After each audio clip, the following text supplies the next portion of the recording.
Okay. No, we want to record. Okay. Are we good? All right. Okay.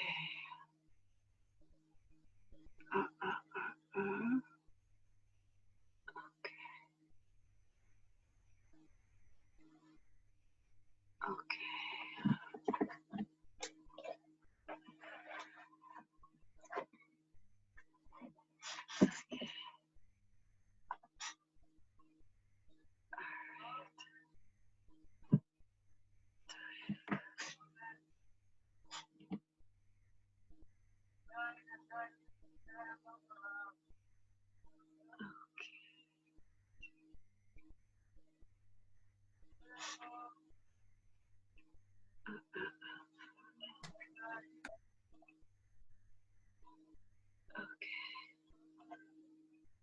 Like everybody's just logging in.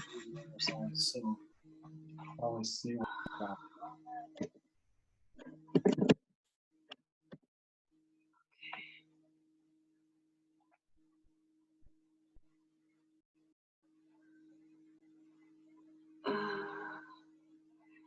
Sarah, can you unmute yourself? Hi. Okay, I saw you raised your hand and I didn't know what you want to say. Oh, nothing. I literally just wanted to like let you know that we're here. Okay.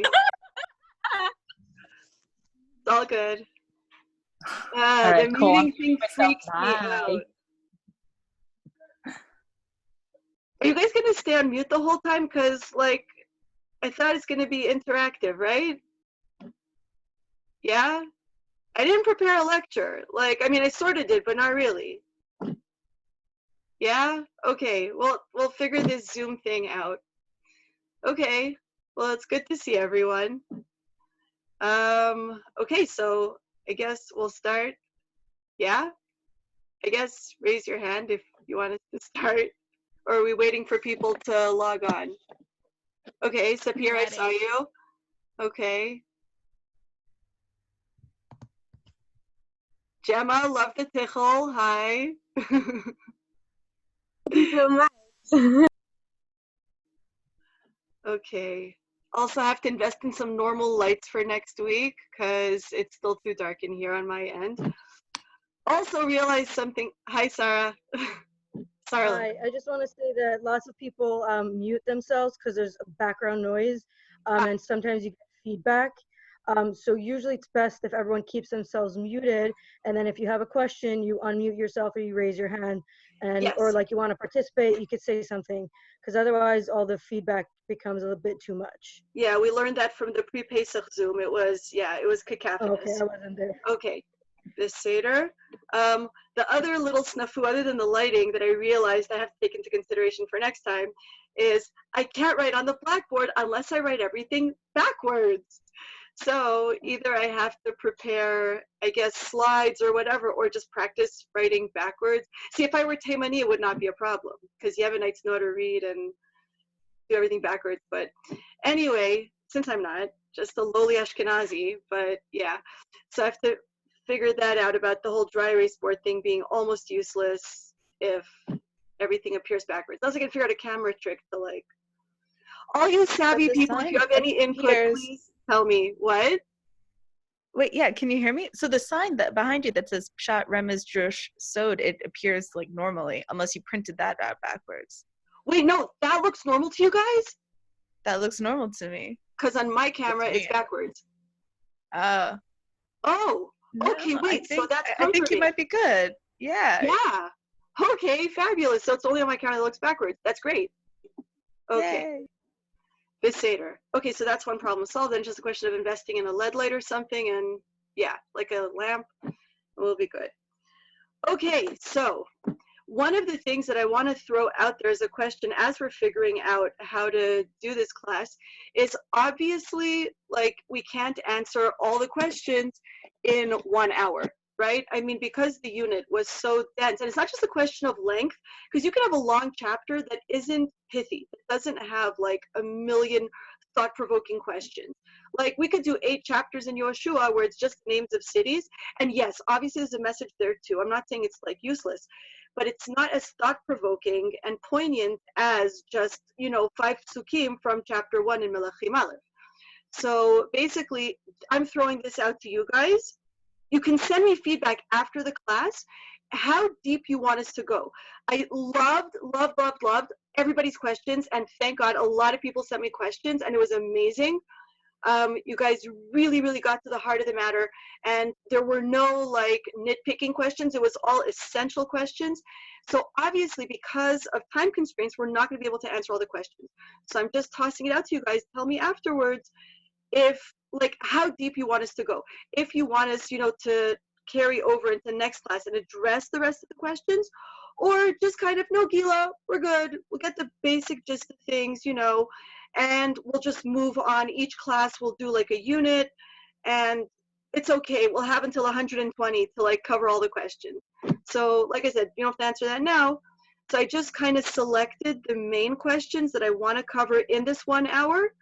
And the rest, again, I'm just noting that, of course, it's going to be outstanding because there's just no way in such a short amount of time to really cover everything. Okay, so basically, the first thing I wanted to like invest some time into was going over the movie homework. Honestly, I don't care if you guys are into K-pop, K-dramas. I could not give a flip. But why did I like demand that you guys watch that episode of K-drama? And for the record, in all honesty, the rest of the series I found tremendously educational. I'm not encouraging you guys to like piss away 20 hours, pardon my French, but really it's like watching can sometimes feel like that, even though, Stephanie, did you end up watching the whole thing? You did? I am so glad. It was so addicting. Oh my god. What? It was so addicting. I couldn't stop watching it. The evil that is K-dramas. But this one in particular, I felt justified for one simple reason. The whole series really, really opened up my eyes to norms that are relevant for understanding many parts of Tanakh, like all of Sefer Melachim, for the record, a lot of Shmuel, Bet mostly, some of Aleph, actually, yes, part of Aleph, and obviously Megillat Esther, and I could literally go on, and I wanted to run through that now just so you don't think I'm like messing with you, Stam. Like, just for example, I mentioned this to some of you, I actually made a chart, like a table, where I logged episode by episode and like minutes, like 4:30 until 7:25, and which part of Tanakh this little segment totally brings to life. Like, what light it sheds. Oh, this story, okay, is incomprehensible. Oh, but if you see this little clip, this illustrates that. So it's not only Megillat Esther, I literally have like a whole chart just going through, and the funny thing is in the table I had many stories from Melachim, so I will be referring back to that, which is why I asked you guys to spend a whole hour watching some, trippy Asian drama. Okay, now quick question. Did everybody understand what happened there? Because 2 reasons I'm asking. One, this is so racist to say, but if I got a dime every time I heard this, I could be rich. And I don't understand it because it drives me insane when I hear people say this. A lot of people were not able to follow the characters because they said all Asian people look the same. I mean, like, really? Do all Jews look the same? Really? But okay. Some people could not tell the difference between the crown prince and his illegitimate brother. What do you mean? They all look the same. What? Okay, so the point is, did people follow the basic plot? Because again, you're not coming in chapter 1. You don't have the background. So did everybody follow what happened there? Like, no, Cyril is saying she did not follow. So a quick rundown, just major bullet points. 1, the main character in the thing is basically you have like a kingdom where you have the king. Now the king obviously has multiple wives for different reasons, right? It doesn't mention in the series whether it's for diplomacy reasons, as it will mention outright in Sefer Melachim that Shlomo will marry, for example, his first wife, the daughter of Pharaoh, strictly diplomacy reasons, right? It's true that he ends up falling in love with her, But according to one medrash, the Gemara, I think it's a Gemara that says that King David, it's one of the last things that King David did before he passed away. He signed a treaty and a shidduch with Pharaoh because he wanted Shlomo to have political stability with the great superpower of the ancient Middle East, which was Egypt at that time. So that's why Shlomo's shidduch is with Bas Paro for political reasons. But so at least in this case, if you guys noticed in the chapter that you guys saw, you know, when people are explaining to the teenage crown prince, right, the heir to the throne, because he's completely clueless, he does not know, everybody's upset that he has a girl that he wants to marry. So did you guys follow that when, like, the conversation between the king and the illegitimate, like one of the princes in the kingdom, where he was like, so what? Like, she's just going to like sit there in the kingdom? Or even the eunuch, remember when the eunuch explains it to the prince and he says, do you understand why her brother doesn't want her to participate in the beauty contest or in the princess contest? Because everyone knows that the next queen has been already pre-designated. They're not just going to let it happen, be like chance, you know. And not only that, but the pre-designated selection was the daughter of one of the chief advisors, right? That I don't think was so clear. That was information you would have gotten from previous episode. But the point is, oh no, she does. She says it in a flashback in the episode where she says, yes, I'm the chief advisor's daughter. What does this remind you of in Tanakh? Not in Sefer Melachim. It's a medrash, it's not pshat, where the chief advisor's daughter is pre-selected to win the beauty contest to be the next queen. And in the end, she ends up not getting chosen because some other, Sydney, unmute. Muse. Is it in Esther? Yeah? Is it Esther? Megillas Esther? Or no? Yes, so what's Yes? the medrash? Was I Who was right? the pre-designated choice who was supposed to win the beauty contest with Achashverosh? Wait, hold on. Whoa, what? Wait, can you just say that again? Sorry, my internet just cut out. The midrash says, no, the midrash says that Haman had his own entry in the beauty contest of who was to be the next queen. Yeah. And again, she's a figure that appears in hints in the pshat, but in midrash she's a pretty like interesting character. What? No, I was just nodding my head. Okay, so Haman's daughter, right? There's a medrash that says that Haman was sure, was convinced that she was a shoo-in, and he was completely stunned and shocked when this total stranger from out of nowhere steals the king's heart. Like, what is that about? Again, there was a pre-designated choice, forming political ties and alliances, right? There is no like just, oh wow, we fell in love. What kind of in love is there? This is the king's court. Hello. Love is so not important. So basically, here too, the prince, who's completely clueless, is like, I understand, but I like her, I want to be queen. And the eunuch explains to him, and by the way, yes, everyone in the green uniform in the series is a eunuch. By the way, what else does that remind us of? Again, Megillat Esther, straight up, right? The Sris HaMelech, Hegai, and Shashgaz, and all of the team, Sarisei HaMelech, the eunuchs of the king. So the drama really illustrates like very, very poignantly about how this was a status in the king's court. We're the eunuchs, where we kind of we don't even understand, we don't relate to this concept. So there's a role that they serve. So here to the eunuch, who is the chief person who serves the crown prince, who's going to be the next king, right? So he basically explains to him, don't you know the princess has already been chosen, and her brother, your true love's brother, doesn't want to participate because there's no way she's going to pass to the final round and be chosen. And anybody that learned Megillat Esther, either with me or with anybody else, knows that, you know, that's one of the major tragedies of Megillat Esther, is we know that anybody that the king sleeps with may never be touched by any other hand ever again. So even if Achashverosh literally just, you know, slept one time with one of the contestants, or again, any king, right? This was true for Korea as well, which is interesting because I don't remember who it was, I think it was Sarah, one of the Sarahs, Sarah Plutkin, I think, emailed me saying, wait a second, like, was this a beauty contest in the Korean drama, or was it also like Megillat Esther, where in the evening she arrives and in the morning she leaves? And I said to her, I would imagine that it was the same. I don't know for sure, but I imagine just because like Korean TV is so heavily censored, it's, very not Western norms. Let's just put it like that. Like every hug is like, oh my God, they hugged. That's it. She's getting pregnant from that. Like, no, really, it's very, very tanua. So I would imagine they couldn't even insinuate that in the morning she arrives and in the evening she arrives, in the morning she leaves. So they made it like an interview, but I think that might just be basic, like modern 2020 Korean TV like censorship.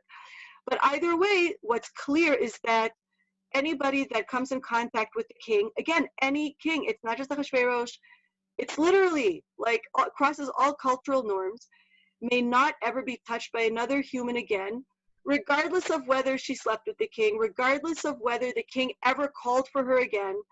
So we did the math in my note many times about how many contestants Ahasuerus went through, and it came to something about 1,400, right? Because we said it was a woman a night over the course of almost 4 years. So do the math, 365 times almost 4. And so basically, how many names do you think he kept track of? Honestly, right? Oh, Will, Shane D number 75. No, I don't think so. No. So again, a very, very huge quadruple digit number of those women sitting in the women's palace in the harem literally wasted the rest of their lives. They were just sitting in anguish and in loneliness the rest of their lives, waiting that maybe they'll be called or whatever. And again, the only people that are working in the palace that have access to them are eunuchs, right? So now we understand why that is.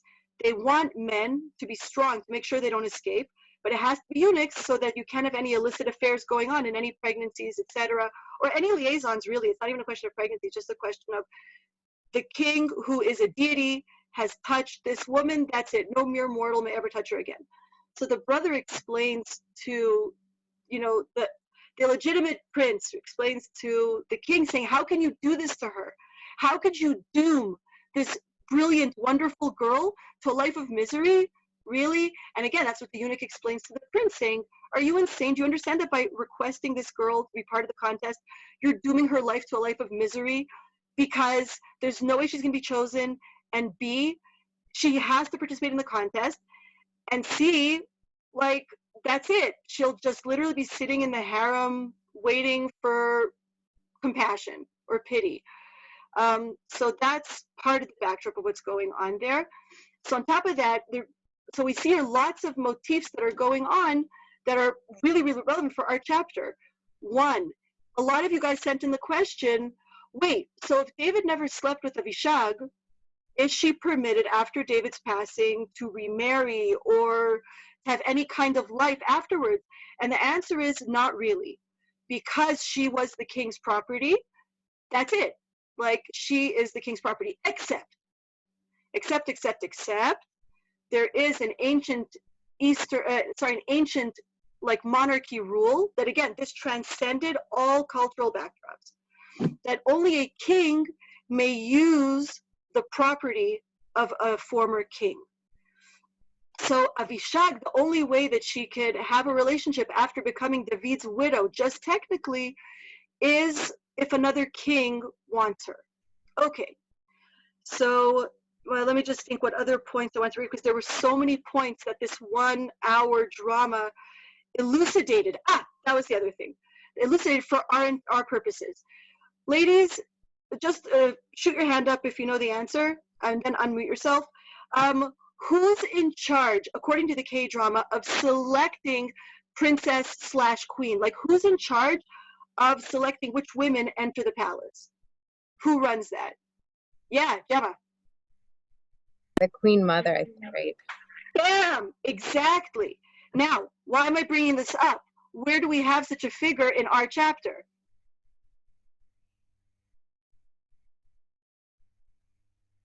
when Adoniyahu wants to marry somebody, who does he go to? He doesn't go to any of the advisors. He doesn't go to any of the dominant male figures. He doesn't go to Solomon, not because of tact or because of, whatever, like vendettas or enmity. Why does he go to Bathsheba people? Bueller, right? Because obviously the queen mother. The queen mother. And by the way, that's very much the role that she plays in these two chapters, so much so that we'll see it like highlighted in chapter 2 in a sec. But the point is her role, she's not just Shlomo's mother. The queen mother is a super important figure in deciding the future of all politics of the nation. It's not just a question of selecting the queen. She is constantly pulling strings and signing off on things. We saw in the Kdrama that when you have the king selecting the final 3 contestants and interviewing them, he's not alone. He's there with the queen, right? With the head wife, what in Hebrew and in the Tanakh, the term for the head wife is called Gvira. This is a word that whoever's following along in Melachim in the Hebrew, you'll see that when the various female characters in a polygamous relationship are mentioned, so you have the Gvira, which is the head wife. So, for example, in Shlomo's palace, Bat Paro is the Gvira, the head wife, and then you have concubines as well as secondary wives.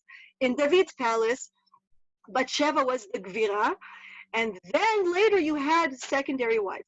So the son of the Gvira is always the heir to the throne, except that there's always going to be political struggles between the brothers, as this Kdrama hinted to, which again, it really develops in the later chapters of the Kdrama. It's unbelievable. You watch the brothers grow up and you watch the power struggle become real, not from pettiness, but when they start questioning each other's validity as like, you're going to be the next king, you're going to be a horrible leader. So this drama highlighted in so many ways the dynamics that we're oblivious to because simply culturally we have no frame of reference. We don't understand polygamous relationships. We don't understand the children's role within polygamous relationships. We just kind of assume, okay, like Brady Bunch, but not really. Like, what? No, what do you mean? Each brother, depending on who his mother is, can lay significant and true claim to the throne. And then the question is, how do you go about going for power when you have blue blood in your veins, legitimately, and yet on top of that, you are able to garner support from within the cabinet, right? The king's advisors, his staff, from the nation, etc., etc. But that doesn't mean that the brothers necessarily hated each other. One of my favorite scenes in the Kdrama that I felt really encapsulated in some way, Dafka, Adoniyahu and Shlomo's relationship, more than Shlomo and all of his other brothers, was the scene where it's a flashback where the illegitimate prince walks out brokenhearted and disappointed from his meeting with the king, where the king says, forget about it, I will totally chop your head off if you try to interfere. No, you cannot marry this girl who the crown prince wants to marry. Yes, she is doomed to live in the women's palace. She cannot be selected, but she has to participate in the contest. No, you can't marry her. And why can't the illegitimate prince marry Yunwoo, right? The like female protagonist, the girl that the crown prince wants to marry? Anyone recall?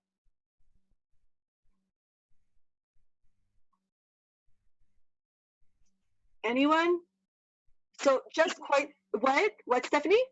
Because he was like, he was too smart and she had to marry somebody who wasn't as smart for some reason. She had to marry somebody who was lower. No, that's the princess.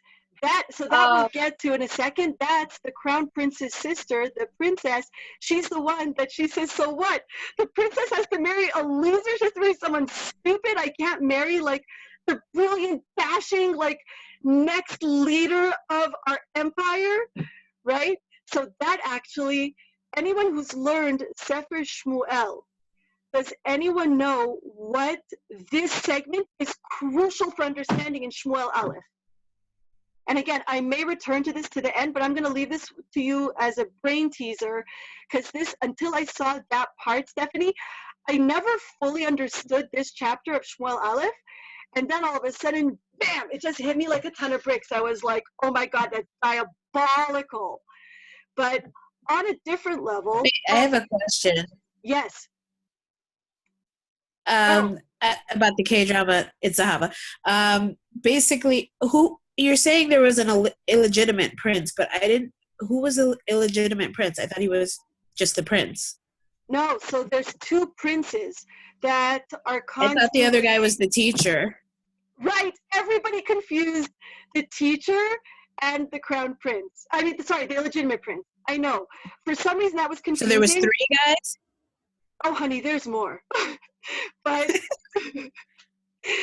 yes, let's say dominantly there's 3, right? There's the crown prince, who I guess if I could be really tactless for a second, and so I'm sure you guys will forgive me, the darker skinned crown prince, that he looks different. And then there is the teacher that I don't even know how to describe how he looks different than the illegitimate prince, because to me they look like 2 completely different people. Like, I understand people who mix them up, but I heard many people mix them up. Like, many people told me feedback, so I'm like, okay. I guess just get used to the uniforms, that the scholars in the kingdom, everything is in uniforms. Everything's color-coded, right? All of the eunuchs wear emerald green, and all of the guards have the peacock feathers, and they have their uniforms. So the teacher is like the true love's, right, brother, and the crown prince has a horribly embarrassing experience where he basically seemingly like confesses his love to him, but because of the way Korean works, it's ambiguous. So it's like in English, you'd never have that mistake, but in Korean, like, I could understand why it sounded like he was saying, I love you, but it wasn't you, it was someone else. And then there's the illegitimate prince, and he's the one who comes before the king, and he complains and saying, I don't understand. How could you do this? Like, I asked you for her, and now you're going to doom her to a useless life just because my brother likes her? Like, what is that all about? So anyway, and then there's the princess who's in love with the teacher. And yeah, so every single like silly K-drama plot point that I just brought up, literally, we're going to even get to this in this class, at least some of them, brings up like point in Tanakh that it really, really explains it. So we'll get to that. Okay, so let me just see that. Can I say something? Yes, Can I say please. Something? Sure, Ariella, go. Actually, he's not. You can't say that he's an illegitimate son, because if he still can be the king. You understand? Okay, excellent point. I meant that his claim to the throne is not so legitimate because he's only the son of a concubine, meaning he's sort of like a last resort, because he's not the son of a head wife. Or more than that, but you also have to understand. He's also not the son of a wife. It's not like, because she was a concubine who was chosen out of pity. Yeah, concubine. So that's the thing. There's a status difference between a secondary wife and a concubine. Status different, yes, but pity, I don't think so. Yeah. No. Yeah, definitely. But and you can't say that. He's not the a bastard. first one. He's not an illegitimate child. No. Of course not. Okay. No. But I'm just trying to tell you, like, even. But you can't say that. All the culture, let's say in China, when the king, the emperor, and the queen has a son, that doesn't automatically make him the crown prince. Okay, so that's a difference, because in Judaism, it definitely works like that. In the Tanakh, the head wife's child is the crown prince. Also, from the little that I did read, there is a preference to the preference, yes. Preference, yes. Preference. That's why there was so much pressure on the head wife to bear a son. Yes. And it was catastrophic if the head wife was barren or she bore a daughter. That was catastrophic because it was expected that she would bear the next heir. So yes, obviously a secondary wife could, if she bore a child first, he could be the heir. But there was this pressure that, it has to come from the queen. Because he has to have like total blue blood, not like be kind of, Okay, so we mentioned the queen mother, right, is a dominant role in politics, and we'll see that throughout all of Sefer Melachim. In some places, it's really front and center. It drives the plot. In some places, a little more subtle. Okay, so now I'm going to go through. Basically, what's interesting is that whenever we learn a long part of Tanakh, we have to break it up into the subunits, the stories. So basically, I'm going to post a sheet so you guys can have this visually. So again, I thought I was going to write on the board, but forget that for now. Okay, so basically the first 10 psukim, pasuk aleph until yud, is just introducing Avishag and Adoniyahu. And it's interesting that's written where they're introduced in tandem. She's introduced, and then he's introduced, and his whole rebellion. Then Yud Aleph to Chaf Zayin is Natan and Bathsheba's whole plot of them plotting together, and then also the execution of their plot. And then verse 28 until 53 is Shlomo's coronation. Oh, you guys are so not interrupting me. No way. No way. Hello. Okay. And then chapter 2 starts off with King David's will, right, where he calls Shlomo in. Now, we don't actually know how much time elapses in between the end of chapter 1 and the beginning of chapter 2. So that's interesting. Obviously, it's not a lot of time, but we don't know if it's 2 years or if it's 2 weeks. We're not sure. But either way, there's David's will where he comes in and he gives Shlomo this really, really sketchy will. You guys all picked up on that. Like, what is up with this? David, instead of punishing his own enemies, he just goes and says, Shlomo, listen, you and me, okay, you're going to off this guy in a really shady manner because, you know, what is up with that? Okay, and then the next unit, verses 12 to 25, is Adoniyahu all of a sudden popping up from out of nowhere, and Avishag popping up from out of nowhere. Once again, two characters interwoven, popping up in the same story. Okay, and then sure enough, Adoniyahu meets his demise. And then from 26 until 46 is Shlomo slowly executing, pun intended, David's will, right? Offing the enemies very slowly. Sorry, got the pun, yes. Okay, so I'm going to bring up the main questions that I want to cover this time. It's not by any way all the questions you guys sent in, and it's not even the only important questions because you guys sent in so many important questions. Okay, one of the dominant questions that our sages address, why open Sefer Melachim? Like literally, trumpets, drum roll, we're opening a book called Kings, a majestic, regal book with the cringiest story in all of Tanakh. Oh my God, what is up with that? Okay, it's not the cringiest, there are worse, but it's up there in the top 5. Like, ew, on so many levels. It's cringy on the macro level. It's cringy on the micro level. I mean, when I read the pasuk about Bathsheba walking in, when David is lying there with Avishag, that is so many levels of cringe. I have secondhand embarrassment for her. I have secondhand embarrassment for him. Secondhand embarrassment for Avishag. Cringe to the max. Okay, and this is how our majestic book opens. The book of Kings. Yes, yes.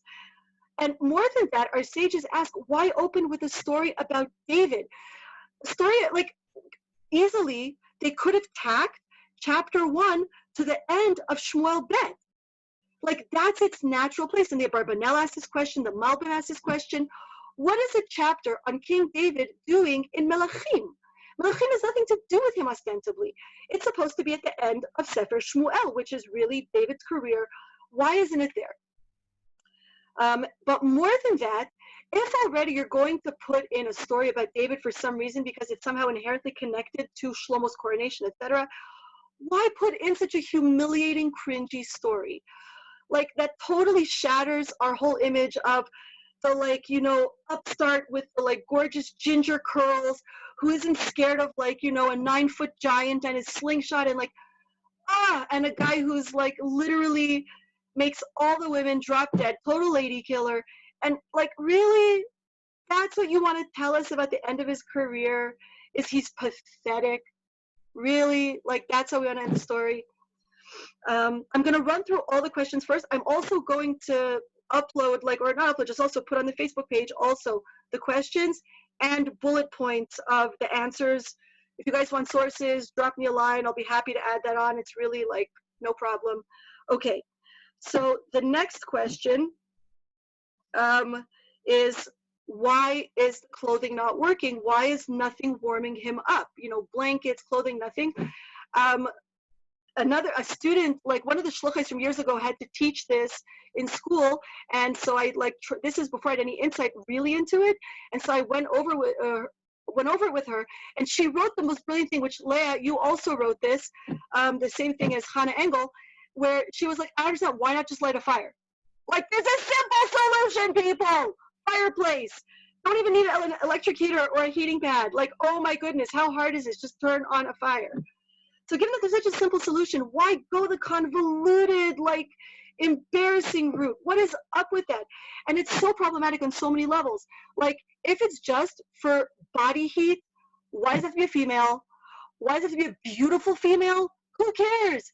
She could be like, you know, heck, get a menopausal woman who's unattractive. I don't know. She's having hot flashes anyway. What the heck? Why does it have to be a virgin who's beautiful, female? What does this have to do with the very pragmatic issue at hand? Next, why is Adoniyahu even trying? Can I just add, why couldn't Yes. it be like his wife? Like, why did it have to be somebody new? Excellent. Like Excellent. Batsheva was available. Well, wait. You know, If it has to be a virgin, it obviously can't be his wife, Sarla, right? Or any of his no, I'm wives. saying How if many it's wives not like does he have? right. I'm saying if you were gonna get a menopausal woman, I mean, I'm not saying Batsheva get his is wife. menopausal, Right. but just whatever. Yeah. Right. No, but all of the sages ask, why not get one of the wives? Like, why go the crazy convoluted route of finding a stranger? Plus, he already has 18 wives. So really, he's in danger of breaching halacha here, because if he has relations with her, then she's going to be a 19th wife, and then he's going to fall into the trap of committing the sin of having too many wives. Why even enter this whole mess, right? So that's also a question the sages ask about why not just get one of his wives? Oh my goodness, simple solution. Okay. Why is Adoniyahu even trying? This is not the first coup or rebellion led by one of David's offspring. This is, you know, and again, like half, or not a half, or like, I don't know, a quarter of Sefer Shmuel Bet is literally the rebellion that his real Bechor, named Avshalom, leads almost successfully against David to steal the throne. And that led to civil war. I highly recommend reading it. It's chapters in Shmuel Bet, chapter 11 to 19. So it is almost half the book, because there's like 24 chapters, I think, in Shmuel Bet. Anyway, so basically, right, we've already had his sons rising up against him, and Avshalom led a very successful rebellion in that he had the support of a huge chunk of the nation, the leadership, and he almost succeeds in executing David. He almost manages to kill his dad and rule in his stead. And so Adoniyahu saw that.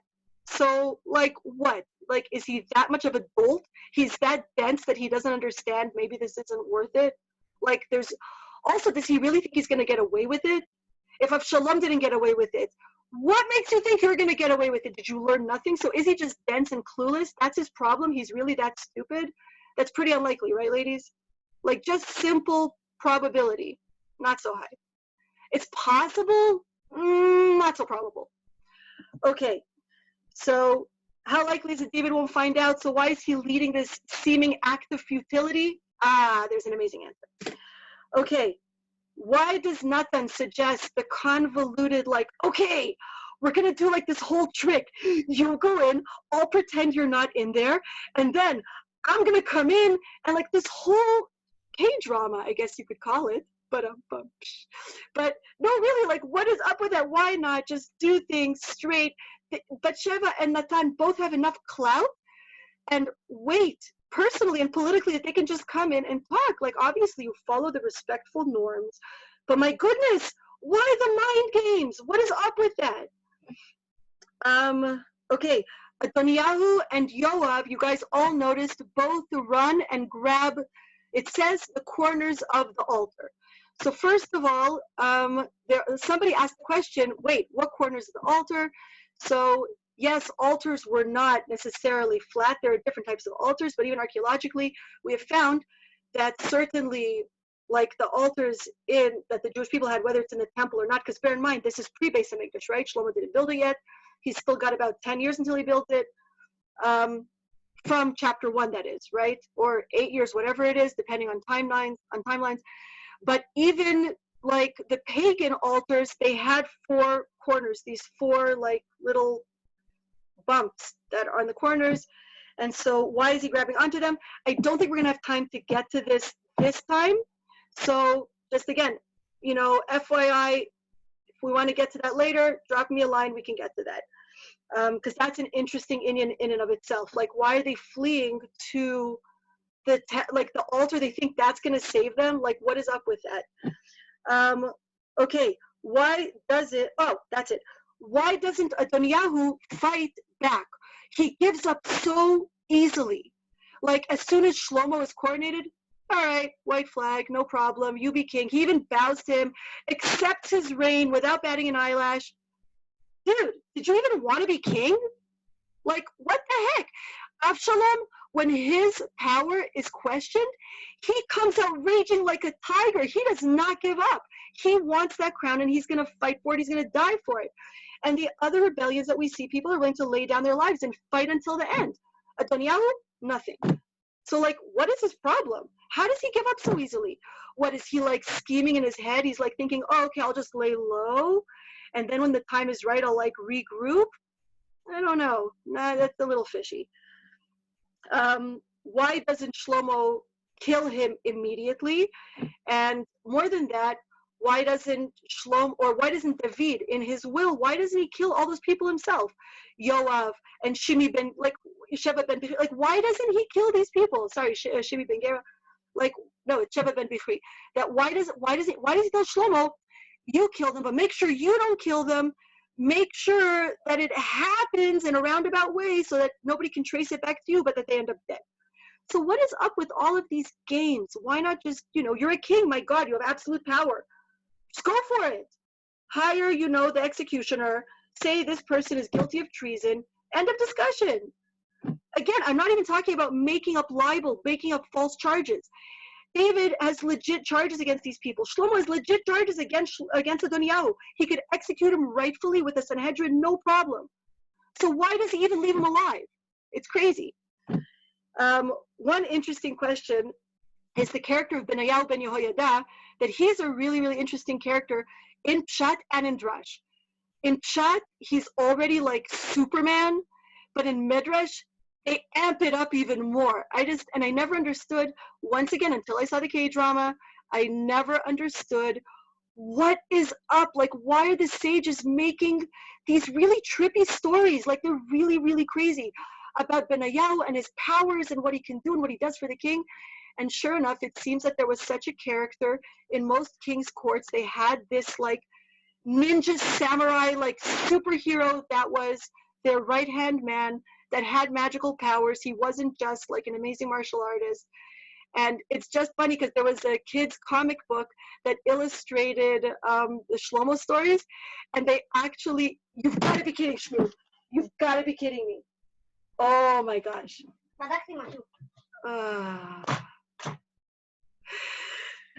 Breathe deeply. Breathe deeply. Okay. Yeah.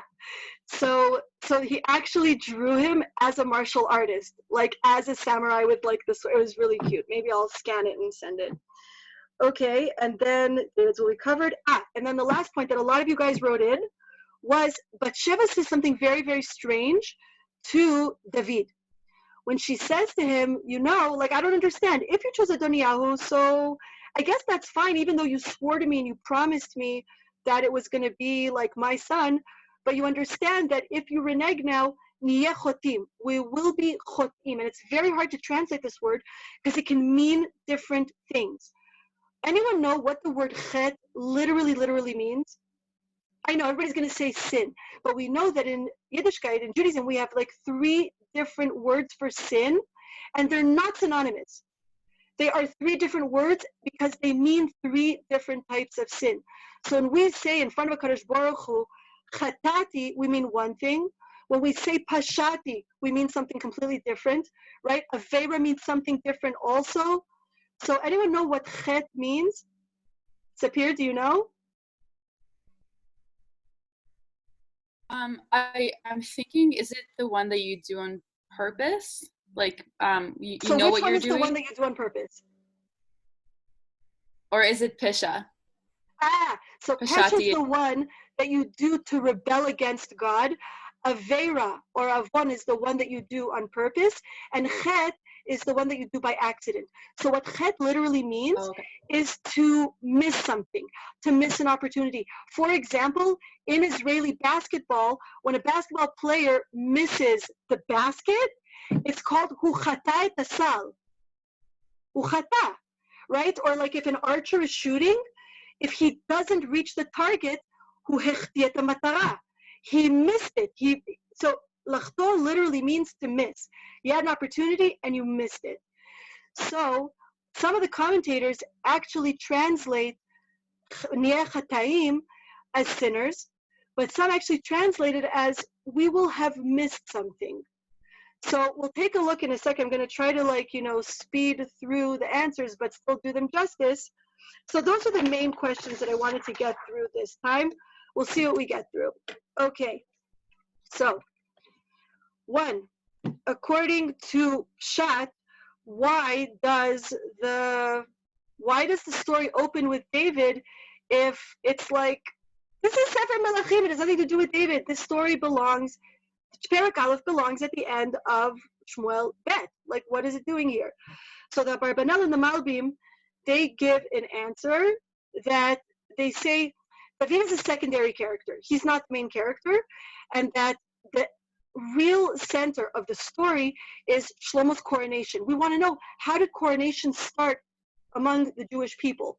And so since this is the first dynastic coronation, this is super important to us. So that's why this story was included. Okay, that's very nice, but so why include such a cringy story? Why put in the Bathsheba and Avishag part? You don't really have to put all that in. They could have skipped the whole Avishag part, and the whole Adoniah rebellion would have worked just fine.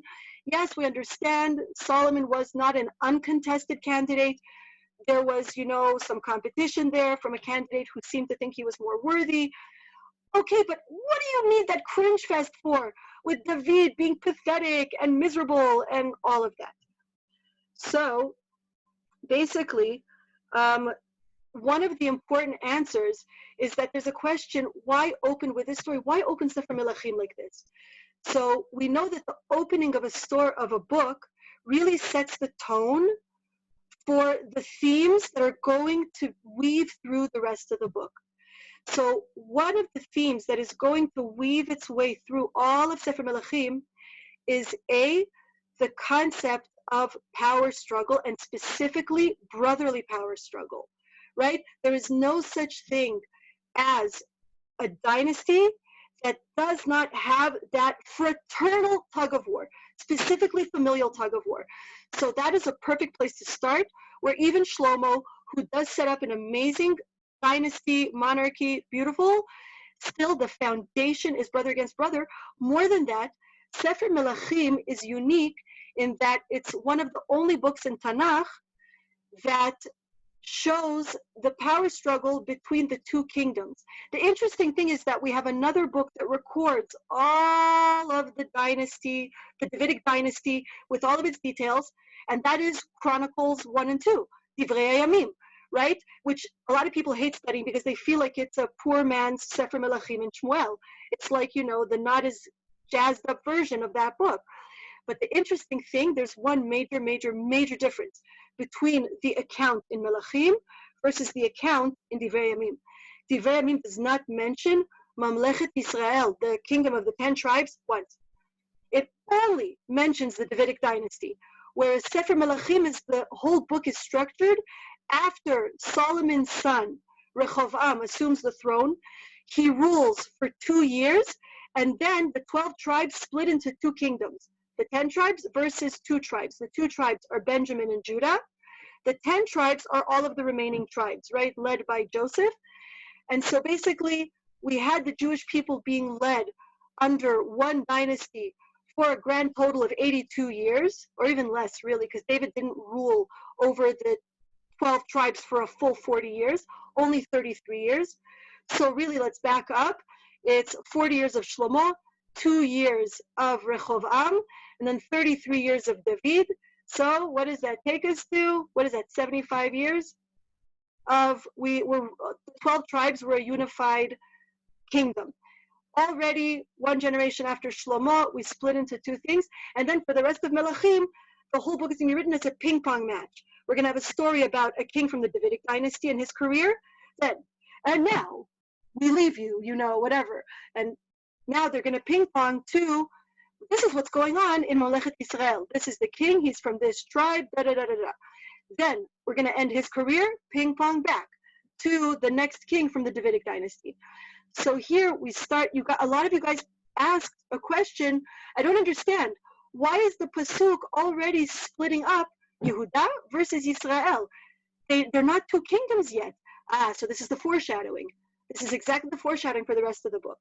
So the fraternal tug of war is the perfect way to start the book. But hold on, Leah said, people didn't accept David for the first 8 years. Shaul didn't rule over everyone.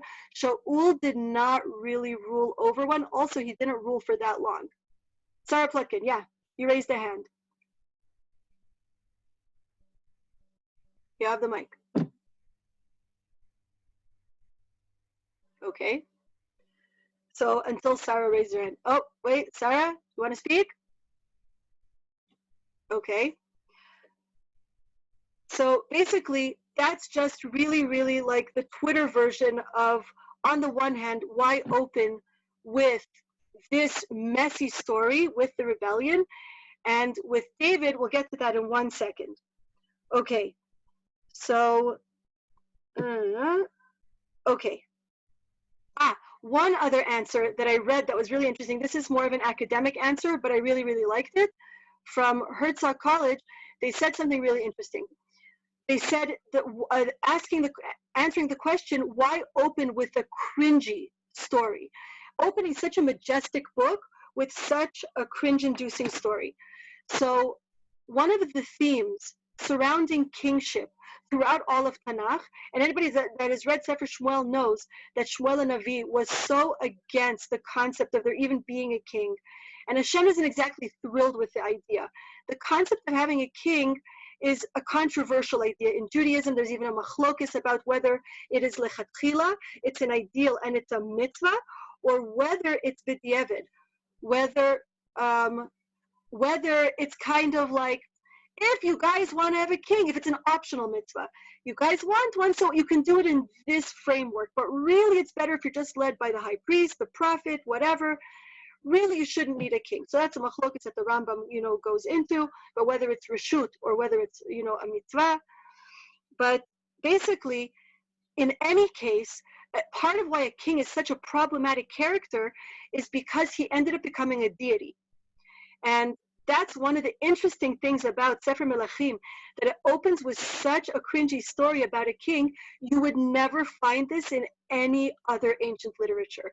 All other ancient cultures, when they recorded their stories, they never recorded their failures. It was actually a massive faux pas to do that. As a tangent for 1 second, as an aside, this is why anybody, hello, little Ben Shimon. So basically, when the academics claim that their proof for the fact that the Yetzias Mitzrayim story never happened, the Jews never left Egypt because, hello, the Egyptians recorded all of their history. They left walls and papyri, and they left so many records. So why do we not have any records of the, Egyptian story, of the Exodus? Obviously, it never happened. Obviously, it's a legend, and the Jews made it up. Wow, how ignorant could you be? No, there's no way the Egyptians would have recorded that story because nobody recorded their failures. There's no way the Egyptians would have recorded that story. So that actually is proof that the story might have happened historically, because the fact that there's no records is actually in line with the norms of ancient writing. But one of the ways that the Tanakh is drastically different than all the ancient literature, we record all of our failures. Yosef Isaac Jacobson has a great line. He says, when a Jew finally raises his fist in the air, it's to hit himself. That's what we do in the Tanakh. We record our glorious history. But did you hear about the really, really huge embarrassing thing that happened to us where we messed up big time? No? Let me tell you about it. So it starts off with a bang, with David and this cringy story. And the academics from Herzog College said that they think that this is in line with the Jewish philosophy, the Torah philosophy, because it basically sets the ground saying, you're about to think you're going to start this rah-rah sis boom bah Jewish kings kind of book. Just understand, the king is just a person. He's not a god. He can even be pathetic. Yes, he won wars. Yes, he conquered all these things. But huge reminder, he's just a guy. When he sweats, he smells, he needs to shower. Guess what? And so that we'll see actually has some grounding in the sages as well. Like that's actually not just some an academic idea. That actually is in line with the drush level of interpretation of chapter 1. Okay, given that time is short, I'm going to fast track to one of the main points. Adoniyahu, what is the deal with him? So the Malbim, yes, the love of my life, you guys know the Malbim, he just hits it out of the ballpark with this perush here. It is radical, but it just covers all the bases so beautifully. And this would be an example of what I would call a pshat commentary, because it contextually works. He doesn't just look myopically at, okay, this pasuk, this part of the story. He zooms all the way out to the full unit, and he reads the story holistically, and he notices the structure, and he notices the way that the story's crafted. And he's saying, people, do you not pay attention? Did you not notice the symmetry of the way that characters are described? There's a clear agenda here. And so this is another reason why I asked you guys to watch the K-drama, because it really brings to life the Malbim's whole approach to chapter 1 and 2. The Malbim says it is not an arbitrary factoid that Avishag and Adoniyahu are always mentioned together, and they're mentioned symmetrically. He said that basically the whole reason that Adoniyahu lays claim to the throne isn't just pragmatically because he's the older brother and he doesn't want his dorky 12-year-old brother ruling the throne because he thinks he's going to be completely incompetent, right? We're told that Adoniyahu was born right after Avshalom. It means the age gap between him and Shlomo is very significant. It means he's the wise, older adult brother. Shlomo is how old in chapter 1? 11, 12, it's not clear, 13, because there's a machlokas whether he was 12 or 13 when David passed away. Either way, he's just starting adolescence. He doesn't even have a beard yet. Like, not even the beginning scruff that, like 15-year-olds have. Like, he doesn't even have that. He didn't even have his growth spurt yet. Okay? He's still tiny 12-year-old scrawny boy with the high-pitched voice, probably hasn't even cracked yet. That's going to be a king. So according to Pshat, that's one reason why Adoniyahu might want to rule. And Malbim says no, because it doesn't work in the greater framework of the story. And that's why I'm going to post the breakdown of the units within the story, because there you see it front and center what the Malbim's getting at. He says that Adoniyahu is in the palace, and he sees Avishag after she's selected, and his heart breaks for her. Because he falls in love with her, and he describes in a very, very passionate manner, how deeply Adoniyahu falls in love with Avishag. And he says, and he knows that she is doomed to a horrible life after David dies. She'll basically die a virgin, people, because David is not allowed to sleep with her, right? So that she doesn't become the 19th wife. But no one else is allowed to touch her. She's not allowed to marry anybody else. And so Adoniyahu says, wait a second. I don't want to be king, but if I could be king for just 5 minutes, then I can get Avishag. So I don't even mind leading this rebellion, being king enough that according to the laws and bureaucracy of the Jewish people, and again, this is true, this is actually halachically true, he can actually justifiably marry Avishag, the true love of his life, or as the Malbim puts it very dramatically, he says, Hu moser nefesh avura. Adoniyahu knows that there's a good chance that he's going to get killed for treason. He will be executed for even claiming her. And the Malbim says he is willing to die for her. That is how badly he loves her. He says, it is worth it in the off chance that I might merit to marry this woman and make her happy. It's worth it for me even if I try and I end up dying. The Malbim, yes, no more and no less. So basically, time is running out. We can wrap it up next time and then continue on as well. But in a nutshell, all of the bullet points suddenly fall into place from the Malbim's whole reading of the story about, wait, why is he even trying? Why does he give up so easily? He doesn't want to be king. As soon as Shlomo is coronated, yes, mission accomplished. I don't want to rule. You want to rule? Great. Your Highness, Shlomo, no problem. Then we understand why he goes to Bathsheba. She's the queen mother. She's in charge of this. She's in charge of who marries whom, the women's palace. So he goes to the queen mom saying, please go to his highness, your son. I'd like permission to marry Abishag. I used to be king. She's permitted. He doesn't want her. Can I please have her? Now again, many of our sages assume he's doing it to lead a rebellion. The Malbim says that doesn't hold enough water in the grand scheme of the whole story in its entirety. So that's it, super zoomed out. Please send me emails, comments, whatever, letting me know the pace of the class, which questions you still want me to cover, etc. Again, critical, constructive criticism, feedback, And obviously next time we'll have more time because there's not going to be the introduction with the K-drama, even though I really don't feel that was wasted time at all.